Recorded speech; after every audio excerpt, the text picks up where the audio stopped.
Welcome, friends, to another edition of The Stroke of Midnight. I'm your host, Joseph J. McAllister. Tonight's story, Slow Burn, by radio play author ChatGPT. In tonight's story, we travel into the dark underbelly of the crime-soaked city streets of Nexus 6, a futuristic dystopian city where a new class of replicants are used as machines. Washed-up detective Rick Calloway is lured into the world of crime by the redhead bombshell femme fatale, Claire Montgomery.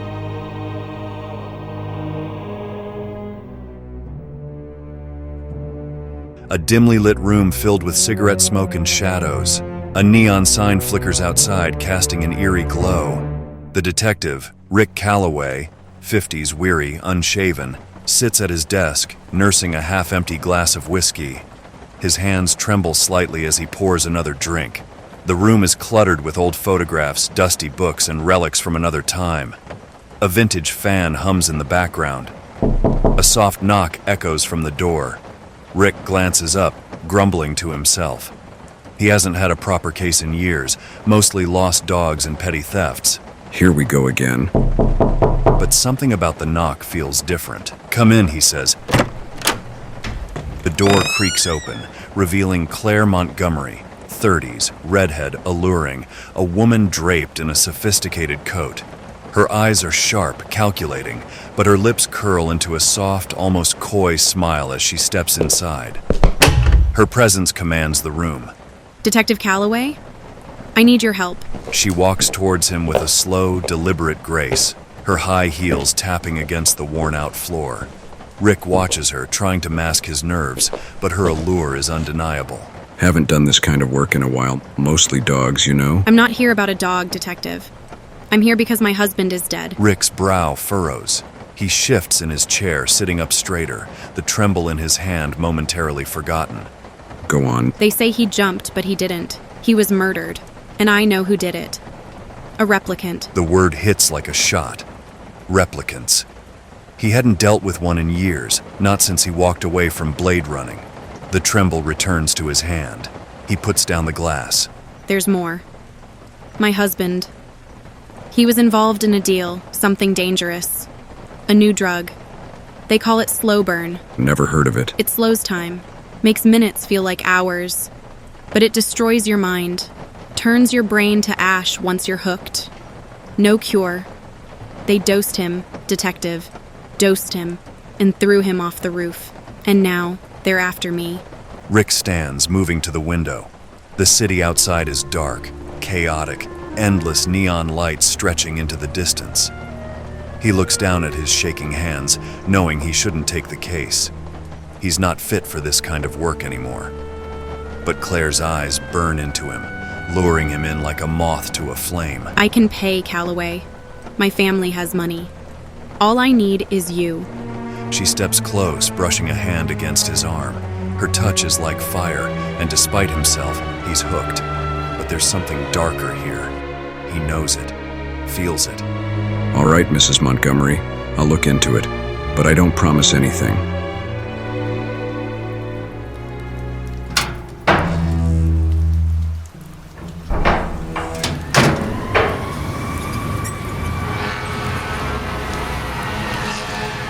Rick and Claire stand on a rooftop overlooking the city. It's where her husband supposedly fell. The air is thick with smog, and the neon lights below flicker like dying stars. Rick kneels, examining the spot. Something doesn't sit right. He scans the area, noticing the burnt remains of something, dried up residue, faint traces of the drug. Slow burn? A new life awaits you in the off-world colonies. A chance to begin again in a golden land of opportunity and adventure. A noise in the shadows. Rick draws his gun, his pulse quickening. Out of the darkness steps a figure, 40s, scruffy, eyes glazed over, unsteady on his feet. The telltale signs of a slow burn junkie. She's lying, don't trust her. Rick's gaze snaps to Claire. She looks calm, too calm, as the figure stumbles forward. He raises his weapon, his hands shaking more violently now. He's dangerous, Rick. Shoot him. Who are you? She's setting you up. Are you blind? Can't you see that? The figure lunges, desperate, and in a flash, Rick fires.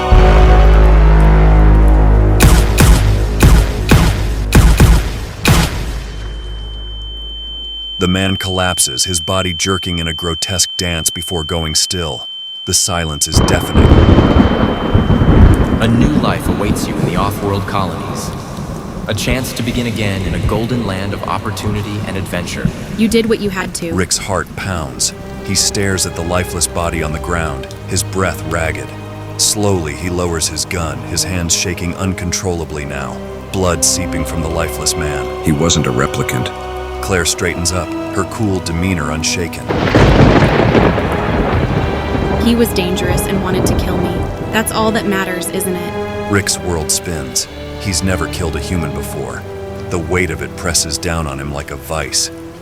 He turns to Claire, but her face is unreadable, like a porcelain mask. Why? He was my husband. He wanted to toss me back out onto the cold, hard streets, penniless, while he flies off to Bermuda with his new plaything.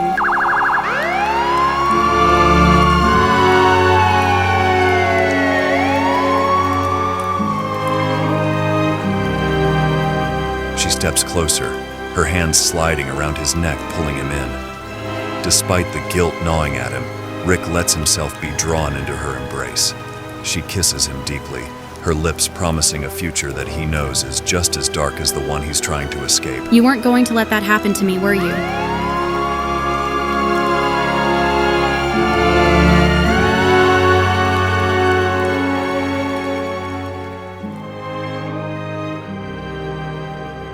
Rick sits alone in his office, staring at the photograph of the man he killed.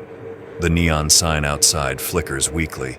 His hands no longer tremble, but his heart feels heavier than ever. The door creaks open again. Just me. Claire stands there, her coat draped elegantly over her shoulders, her smile soft and inviting.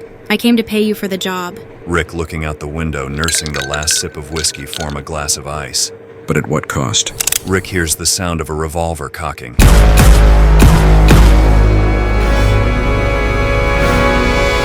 He spins around and shoots just in time. He rushes to Claire, who lies dying on the floor, choking on her own blood. Why? Why did you do it? But it's too late. She is dead.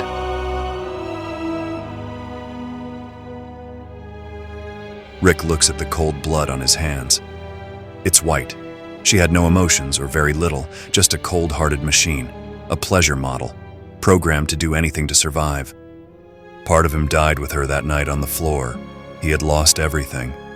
A little on the rooftop that night, and what he had left on the floor of his office.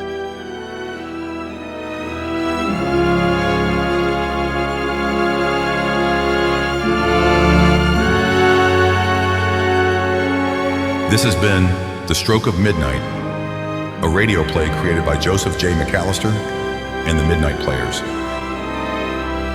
Tune in next week as our cast spins another dark and mysterious tale of horror.